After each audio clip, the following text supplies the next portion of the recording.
Hey viewers, Quirk Dude 76 here. So, Death Battle Season 2025 is over.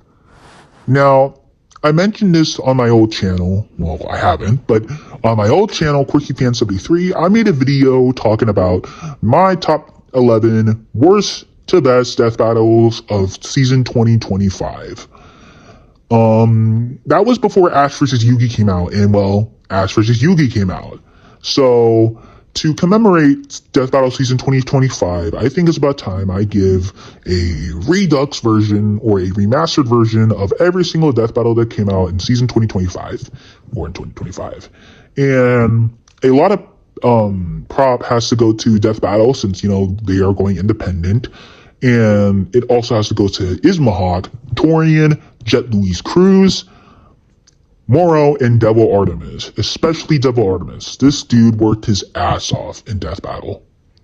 So let's start with the worst. So at number 12 as my worst, I wouldn't call this the worst since I like every single one of these Death Battles. This is a lot much like a Season 10 situation where you have so many Death Battles that are actually really great, but one of them has to be bad, or has to be the weakest. And then the weakest, it's Ghost Rider versus Spawn. Now, full disclosure, most, if not all of these characters, I have no information on. I don't know who these characters are, and I just don't understand the appeal. And in the case for Ghost Rider versus Spawn, this is a Death Battle matchup. I kind of really don't get the appeal towards it. Sure, don't get me wrong, it's another Marvel matchup against a non-DC or Marvel character, but I just never really got hooked to it. And this also doesn't help that this is also a sprite fight. And as someone who is hit or miss when it comes to sprite fights, it was actually really good. And I appreciate that this is the only Death Battle in this entire season to be the only non-sprite fight. And that's saying something, since we haven't gotten a sprite fight since then, and that was a few months ago. So, yeah. Now, I like the Death Battle death track, and, I like how this would be the start of a non-Marvel, of a kind of a Marvel losing streak, but it's not going to say I'm not a Marvel hater. I don't hate Marvel, but it's kind of interesting to see how most of these characters that are in Death Battle are Marvel characters, and most of them kind of get their ass handed to and, die. Well, in total, we only have 4 Marvel characters, and out of those 4, one is the winner, and the other 3 aren't. So, yeah, that's my thoughts on Ghost Rider versus Spawn. At number 11 is Blade versus Buffy. So this is kind of weird to say because I know a lot of people like this Death Battle, especially the Raptor. But,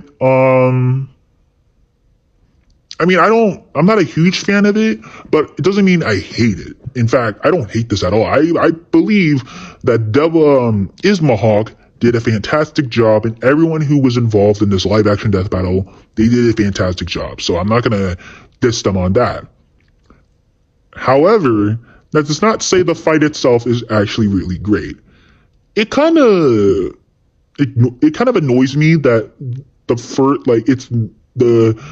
it kind of drags in the first act, and where, Blade and Buffy are at a nightclub. They're trying to save this girl from being turned into a vampire. They end up killing all the vampires, but Blade ends up shooting and killing the girl, and it ends up with Buffy fighting Blade. But the whole first act is way too long, even for the case of a Death Battle. Personally, I just wish they could have just cut a few stuff out and just make it a little bit more quicker. Another issue, the guy who played Blade. Now, don't get me wrong, I'm not going to hate this dude. In fact, I think he did a great job with his choreography and the action. It's just the dialogue, or just the script he's given. Whoever wrote the dialogue for this fight kind of needs to stop, because, to be honest, every once in a while in Death Battle, they would have the characters make callbacks to the respective franchise or movies. In the case of Blade, they made callbacks to the Blade movie with Wesley Snipes, and he made a quip that just didn't really fit in the moment of the death battle or the fight in general. It just doesn't really click. Now, I also do like how in this death battle we are able to, Death Battle was able to go deep into Buffy the Vampire Slayer's lore. We were able to know a lot more about her character, her show, her 500 novels. It always fascinates me that Buffy had a lot of lore that was a lot much more than Blade. It caught me by surprise. Now, there really isn't that much I really have to say about Blade versus Buffy, so I'm just going to end things there.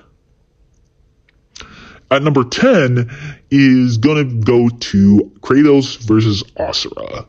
This is a death battle that I know people are fans of, but is also one that I just don't understand its appeal. Now, look, sure, we're getting Kratos back, and this is the introduction of Asura, but I'm just on it,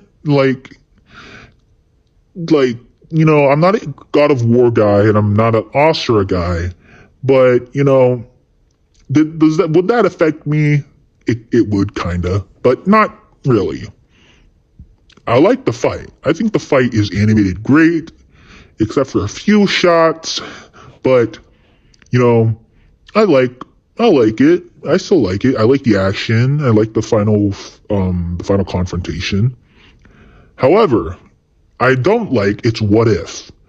So there is a what if ending where Asura did win, but in my case, it just felt way too rushed. If they really wanted to make a good what if ending, they could have just made it more emotional, more stronger, rather than make it more rush. It just felt way too rushed, in my opinion. But those are my overall opinion thoughts on Kratos versus Asura. And yeah, sure, it was like a runner-up in the Tournament of Champions, but hey, I don't really care. At number 9 is Master Chief versus Doomslayer.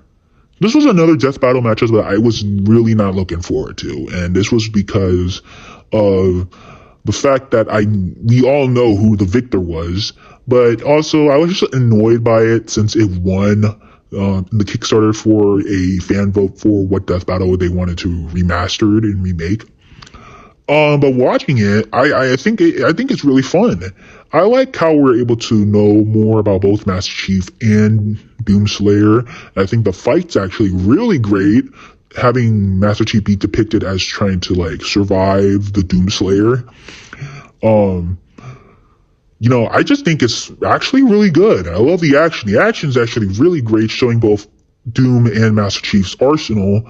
I like the final shot where Doomslayer just, raised Master Chief's head up as as hell creatures surround him, And I like how, Death Battle pretty much explains that, yeah, there was no way Master Chief was going to beat he wasn't going to beat Doomslayer. There was no way Chief would beat Doomslayer.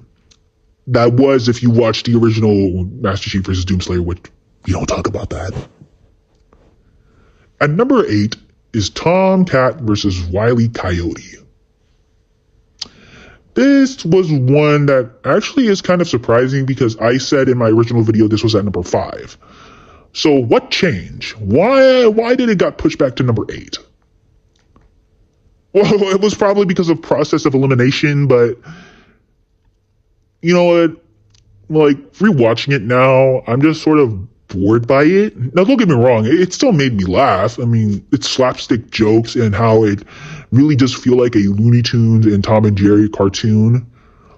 But to be honest, I just got really, I don't know, it just felt kind of boring. No, but I don't want to say it's, okay, well, I want to say it's boring, but not very boring. I like how it carries the cartooniness of both these characters. I like how we're able to learn more about Looney Tunes and Wile E. Coyote and Tom and Jerry and Tomcat. I like it. I like the setup. I like the setup on how it's basically Tom and Wile E. Coyote fighting because both of them fucked up when trying to get their food. it did caught me by surprise that, Tom died, and I thought they were going to pull another Courage versus Scooby-Doo situation, but, it really didn't happen. But, it's beautifully animated, but I don't know, there's just something about it that just doesn't really, click with me as it used to do, or as it used to be. And at number 7 is Dante versus Clive. Now, this was at number 6, but then I'm going to explain why I swapped it out for another death battle. But Dante versus Clive is another one that I would just didn't want to, I just wasn't invested in it.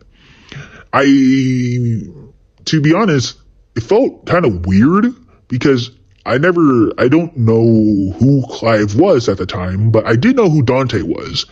And it caught me by surprise that, of all people, this would be one where, Dante would come back. And, this is a Torian episode, and I think this was one of Torian's best work in Death Battle. I like how we're also introduced to a new Final Fantasy character that isn't Cloud or Sephiroth. And, the fight itself is just actually really, really great. I said that, Torian did a great job, so props goes to Torian. I love the death track, the music track in this episode. And yeah, sure, the way how Dante dies is a little weird, but then the reason why it's at number 7 is because you want me to believe that Clive won because of endurance. Dude, even Final Fantasy and Devil May Cry fans could be like, you really mean to tell me that he won because of endurance? Come on, guys. You guys can do a little bit better than just saying he won because of endurance. So at number 6 is Ruby versus Maka. Now, that doesn't mean I like it still, but, there's a reason why it's at number 6. Over time, I think I've come to appreciate that Ruby versus Maka is the true episode 200. Yeah, sure, it does, it still doesn't kind of feel like it because, Ash vs. Yugi, in my opinion, I think that's the true episode 200, but, I don't know, Ruby versus Maka kind of grew on me more. I like how, we finally get to see both main characters. We get to learn a little bit more about both Soul Eater and Ruby. And, I like the fight. I think the fight is still beautifully animated, but I still have issues with it. And that's mainly just because of the animation could be stiff in one frame and stiff in the other, or a little janky. But I like the 2D artwork, I like the 2D animation that is in the 3D matte animation. I still think it's good, but, it's not really the true episode 200 in my opinion. Okay, now we're at my top 5. These are the top 5 that I think are my favorites of Death Battle Season 2025. So at number 5 is Hulk versus Godzilla. Now, I used to say that this was at my number 4, but there's a reason why I dropped it down to number 5. So, we all know the Raptor. We all know him. He's a great guy. I would love to meet the Raptor. But he made a video on Death Battle matchups and reviewing them. And one of them included Hulk versus Godzilla. And a lot of people thought that he was going to do a prediction video since it was going to be the next Death Battle episode. But then he stated that everything that he was trying to do felt kind of against him. And he just didn't really have a lot of fun. Now you could say that won't affect how you view it. But then the more how I watched it, the more I realized that, it felt kind of weird. It doesn't go also to help to say there wasn't, a lot of people really weren't looking forward for this Death Battle matchup in general, but rewatching it, it's still fun. I mean, don't get me wrong. I like how they go all out exploring a little bit more about Godzilla's lore, but they don't really explore it to the extent.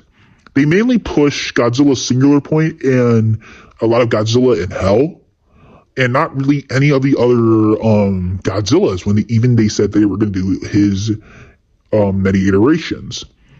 And it was nice to have Hulk get a win because lately he's been pretty much Death Battle's Batman, where he keeps losing time and time again. But here's where I really felt like, yeah, it probably might be not my number 4 anymore. I mentioned that it was funny that Bruce won, but then what got me confused is that, so you mean to tell me that Hulk managed to beat Godzilla, but he wasn't able to beat Broly? That's an issue that I think that Death Battle really got wrong, because if you mean to tell me that if Hulk was able to beat someone that was literally on par with him, then how the hell did he lose to a Dragon Ball character that he should be levels upon? That just doesn't make any sense in my opinion. But yeah, that's my overall opinion on Hulk versus Godzilla. And number 4 is Ash versus Yugi, the true episode 200. And oh my god, like, holy shit, like, good job, Death Battle, like, really, really good job. Because now I understand why it was really pushed back. 30 minutes. This Death Battle was 30 minutes long. Nearly, like, this possibly holds the record as the longest Death Battle in all of Death Battle history. And it really does show that they actually put a lot of care in both Pokemon and Yu-Gi-Oh! Exploring a lot about Ash Ketchum and his Pokemon and how he differs from the games, the anime, and same thing for Yugi. And for the Death Battle, Jesus, it's a lot of fun. A lot of people compare it to army fights like Bowser versus Eggman. Geez, what else can I think of? I think that's pretty much it. But it's kind of like Bowser versus Eggman, but where Bowser versus Eggman felt really cool, like really amazing, Ash versus Yugi is 10 times better. And I like how, we really get to do, like, Ash's Pokemon get to do a lot much more, and so does Yugi and his cards. And I like how they show, I like how these two characters show immense respect for one another. And, I appreciate that it just feels like a true death battle. Well, not a true death battle. It just feels like a true matchup, if that makes sense. But, I think it's fun. I think it's, fun. Definitely not, on my top 3, but, it's still great. I'm not gonna hate on it because, props goes to Death Battle for actually putting a lot of heart and effort into it. And I could really see why it was pushed back, but I still would have preferred it if it was the episode 200. So yeah. And number 3 is Simone the Digger versus Kyle Rayner. This is a death battle that I was very much looking forward to. I love Kyle Rayner. I think he's one of the best Green Lanterns out there that is not Guy Gardner or Hal Jordan. I think he's one of the most fantastic DC Green Lantern characters out there. And all of us who stay true to Gurren Lagann will know how fantastic and how beautiful of a masterpiece that anime is. Beautiful, a sleeper hit. You should really go watch it. I would recommend watching Gurren Lagann. But when it comes to the death battle, holy crap, did I really like it. This death battle was honestly amazing. Not only does it really capture how strong and how raw masculinity Gurren Lagann was, but it also shows a little bit more of how these characters became not just the chosen ones, but the ones that pierced the heavens. And the death battle and the battle itself is actually really gorgeous with its animation. I like how, it just feels like they're going all out. It just feels like a creative and badass fight. And it's just really fun watching other people react to it and just having a blast, especially those who are Gurren Lagann fans. They had a blast and I was having a blast, and it was awesome seeing Simone win. Now, it's not going to say I hate my boy Kyle. Kyle's so cool, but Simone is the dog. He got the dog in him. And, given the opportunity to hold a Green Lantern ring, dude, he would work so great as a Green Lantern. But enough about me gushing about this death battle. We got 2 more to go. So yeah, at number 2 is Shigaraki versus Mahito. Now, I may have mentioned this in my original video, but I mentioned how this was the original number 1. And it still is. Like, I still love this death battle. Because in my opinion, out of every death battle that came out in season 2025, Shigaraki versus Mahito is honestly the best written one. You can definitely tell that Death Battle really loves to write about these tragic villain figures, especially Shigaraki. In my opinion, they did Shigaraki's analysis so well that this is probably the best analysis in all of Death Battle. They really do show a lot of heart and emotions when it comes to Shigaraki's backstory, his origin, to his death. And it just really felt like a real analysis that I think Death Battle really did a great job with. And, props goes to Liam, who wrote the script. Now, the Death Battle alone, geez, was this fun. This really did feel like an anime fight. Really, really fun. And, it was fun to see how, both Shigaraki and Mahito interact with one another. And Moro, Jesus Christ, Moro does a really good job. If it's not Bowser versus Eggman, it's either anime, and he does a really good job. The voice performances are actually fantastic, especially the person who voiced Shigaraki, who I thought was voiced by Eric Val, the guy who played him in the anime. He does it like the guy who voices Shigaraki in this death battle, beautiful. And same thing goes for Mahito. And it's really funny too how this death battle, everybody knew who was going to win too. This was a lot like Master Chief versus Doomslayer, where, yeah, we kind of know who the victor is. And it's just really satisfying to see, Shigaraki win. Now, so if that was supposed to be my number 1, what is my number 1? Well, if you already saw my original video, then you would know my number 1 is Miles Morales versus Izuku Midoriya. Holy crap. This death battle is my most wanted death battle ever. Before Deku versus Rock Lee, this was my original number 1. I love Spider-Man, and all of us who stay true to My Hero Academia would know how fantastic of a character Deku is. I find it really poetic in this death battle where they pretty much explain, these characters' origins and how in their own unique ways they inspire others, or how they inspire others to become heroes. And in our own unique ways, we could become heroes, or so as long as we can reach our hands out to help those in need, everybody can be a hero. I think that this is honestly a genuine good death battle. Sure, Izuku's analysis is just a repeat of Deku versus Asta, but I don't really care. The death battle alone, I think this is probably Moro's best death battle animation. I think he did a great job animating this, and I like how both of these characters look. Obviously, Miles looks exactly like what he does in the comics, as he has the vibranium suit, but I find it funny that it's a combination of both Miguel's and Miles Morales' design from, of all places, Fortnite. And for Deku, I like how it's his one Justice design, except that Moro had the fully animated the head, which props goes to Moro.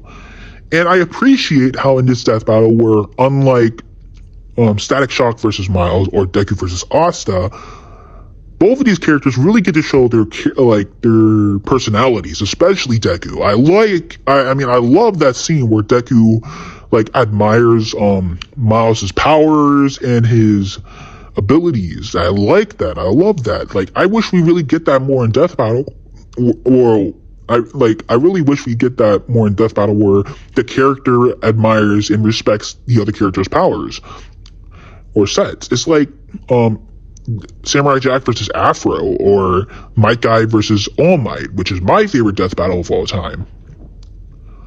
Now, are there any issues with it? Honestly, no, and that's just me. And it's kind of weird that I would say this is my favorite, since there are so many others that are even better than this one. But keep in mind, this is my own opinion. Like, people can have their number ones. I have my number one. So, yeah, that's my death battle of ranking of season 2025. Now, what do I expect for season 2026? I don't know, but honestly, I'm looking forward to season 2026. I hope we get a lot more fun and interesting death battles. You know, like, I still love Death Battle, and I think Death Battle is doing an amazing job since it's going independent. And, you know, I think that, you know, it's still trucking along. So, yeah, that's my thoughts on Miles Morales. I mean, this is my rankings of Death Battle Season 2025. This is Quirk Dude 76 signing off.